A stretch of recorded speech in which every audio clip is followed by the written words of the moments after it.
quand l'idée d'accoucher nous effraie. Je suis Mathilde Dantin-Paravé, ostéopathe, et j'accompagne les femmes à accoucher dans la confiance. Et je voulais parler aujourd'hui avec vous de les projections de peur qu'on pouvait avoir sur l'accouchement.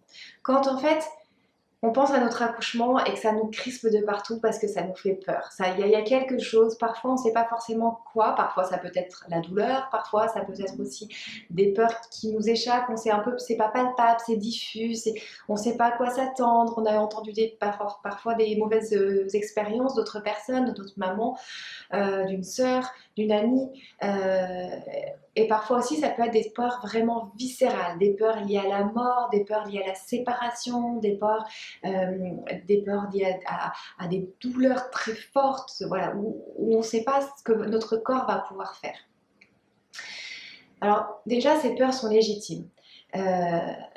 L'accouchement, c'est comme la chenille en fait qui meurt, et pour laisser vivre, pour laisser naître le papillon, c'est le papillon qui sort de sa chrysalide, c'est l'état de la jeune fille qui devient une mère. Il y a un deuil en fait de cet état-là qui se fait, il y a un deuil aussi de la grossesse, du bébé qui était dans notre ventre et qui va sortir de notre ventre, un deuil aussi pour le bébé qui va quitter le monde aquatique, in utero, pour s'incarner sur Terre. Il y a énormément de passages qui se jouent, et au moment de l'accouchement, la femme est très très connectée aux notions de vie et de mort. L'accouchement, c'est une danse entre la vie et la mort. On donne vie et quelque chose en nous meurt. Quelque chose se fragmente et quelque chose renaît. Donc toutes ces peurs viscérales, ces peurs de quelque chose qui nous échappe en disant mais où est-ce qu'on va? Toutes ces questions aussi existentielles de qui suis-je, qu'est-ce que je fais ici, et bien en fait elles ressurgissent aussi au moment de cet accouchement. De cet accouchement où tout se joue entre la vie et la mort, on bascule de l'un à l'autre, on meurt et on renaît, on se fragmente et on renaît, et on ne sait pas en quoi on va renaître, on ne sait pas ce qui va se transformer en nous. Donc voilà, c'est légitime et c'est normal d'avoir ces questionnements et d'avoir ces doutes et ces interrogations et ces peurs, et voilà, ça peut être parfois effrayant. Alors maintenant, comment faire pour que, bien qu'elles soient là, toutes ces peurs, ce ne soit pas quelque chose qui nous empêche de pouvoir vivre l'expérience, ou quelque chose qui soit tellement angoissant en fait que ce soit dur à gérer au quotidien. Mon premier conseil, c'est surtout pas de lutter contre ces peurs-là. Plus on va lutter contre, plus on va mettre de l'énergie à nourrir ces peurs. Donc, plus on va penser j'ai peur d'avoir mal, j'ai peur d'avoir mal, j'ai peur d'avoir mal, j'ai peur d'avoir mal. En fait, notre cerveau se conditionne à la peur et à la douleur. Peur, douleur, peur, douleur. Donc plus on va lutter contre ça, j'ai peur d'avoir mal, j'ai peur d'avoir mal, plus on est en train de nourrir ça, et plus notre corps vibratoire se met sur la même fréquence, sur la même onde, va vibrer en synergie, en cohésion avec les fréquences de la peur et les fréquences de la douleur.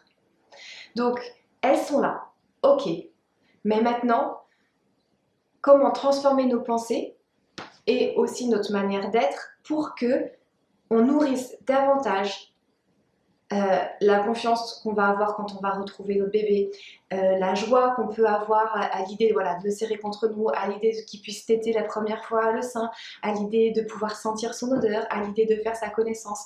Donc de pouvoir nourrir toutes ces émotions-là. Il n'est pas question de se dire ok, c'est cela, je ne veux pas les voir et je fais comme si ça n'était pas là. C'est simplement ok, elles sont là, mais maintenant moi je décide de nourrir cette joie-là, cette joie d'accueillir mon bébé. Après, si les peurs sont beaucoup trop intenses, bien sûr, faites-vous accompagner. Si vous sentez aussi que vous ne savez pas quoi en faire de tout ça et que ça envahit trop votre quotidien, à ce moment-là, faites-vous accompagner. Il y a beaucoup de thérapies qui existent et qui peuvent être vraiment aidantes pour votre accouchement. Et puis il y a aussi le fait que toutes ces peurs ressurgissent à ce moment-là, et elles peuvent aussi faire appel à des mémoires qui sont conscientes ou inconscientes, des choses auxquelles vous pensez et vous savez pertinemment à quoi ça fait référence. Ça peut faire ressurgir aussi des vieilles peurs liées à la vie, à la mort, à l'abandon, à la séparation, au passage, à la transformation d'un état à un autre. Et donc parfois c'est évident de dire ah oui, j'ai vécu cet événement-là, ça me fait penser à ça, et tout se rejoue et le contexte s'imbrique, les deux contextes s'imbriquent l'un dans l'autre. Donc on peut aussi dénouer les fils de cet événement qui a pu être traumatisant ou qui a généré beaucoup d'angoisse ou de peur pour que, en fait, eh ben, en dénouant les fils d'un événement, ça puisse se reproduire aussi, se répercuter sur l'autre événement pour que lui aussi soit dénoué et soit un peu moins chargé de toute cette peur-là.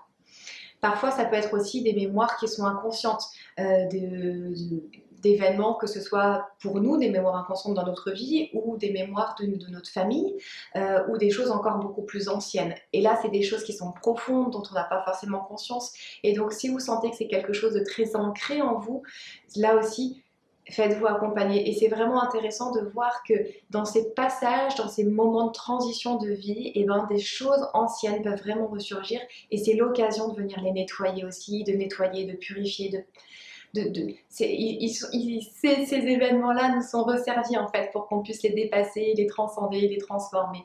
Donc il ne faut pas les rejeter, au contraire il faut les accueillir, dire ok maintenant c'est là, qu'est-ce que j'en fais? Qu'est-ce que j'en fais? Comment est-ce que je fais pour qu'à chaque transition ça ne me revienne pas en pleine face et que ça me décourage complètement et que je ne sache plus où aller? Comment je fais pour nettoyer tout cela, pour avancer et cheminer à chaque fois et évoluer de mieux en mieux? Et puis j'ai encore un conseil, c'est de là où il y a de la peur, voilà, un conseil vraiment pratique, là où il y a de la peur, mettez-y de l'amour. En fait, l'énergie qui va, le remède à la peur, c'est l'amour. L'énergie, je vous parlais de fréquence vibratoire, que si on va nourrir cette peur, ça va me dire j'ai peur d'avoir mal, j'ai peur d'avoir mal, tout notre corps va vibrer cette émotion et cette intention. Eh bien, pour élever cette fréquence vibratoire et ne plus être dans la même cohésion que celle de la peur, eh ben, donnez de l'amour. Et vous pouvez faire ce petit exercice de fermer les yeux, respirer profondément pour vous mettre dans un état un peu plus méditatif et d'imaginer votre accouchement. Et même si vous n'imaginez pas complètement tout dans les détails, mais d'imaginer une ambiance, un cocoon. Et sur cette situation-là, vous voyez, ça peut être aussi, même si c'est difficile pour vous d'imaginer l'accouchement proprement dit, vous pouvez imaginer le moment où vous avez votre bébé sur vous. Et de fermer les yeux et vous êtes avec votre bébé, le bébé sur vous. Et là, vous inondez cette scène d'amour. Vous êtes dans une bulle, vous voyez vous là, vous dans cette bulle avec votre bébé, avec votre partenaire, et puis vous envoyez tout votre amour, c'est comme un feu du cœur qui sort et qui s'envoie vers cette bulle de lumière. Et plus vous allez faire cet exercice-là, plus en fait vous allez élever votre fréquence vibratoire et vibrer davantage sur cette fréquence de l'amour. Et du coup, petit à petit, sans vous en rendre compte, vous aurez lâché les peurs. Donc faites cet exercice d'imaginer une bulle d'amour et d'envoyer tout votre amour sur cette situation-là précise. Voilà, je vous souhaite vraiment d'expérimenter ça parce que c'est un super exercice qui peut être aidant dans plein de situations et que j'aime beaucoup. Voilà, à vous de jouer. À bientôt.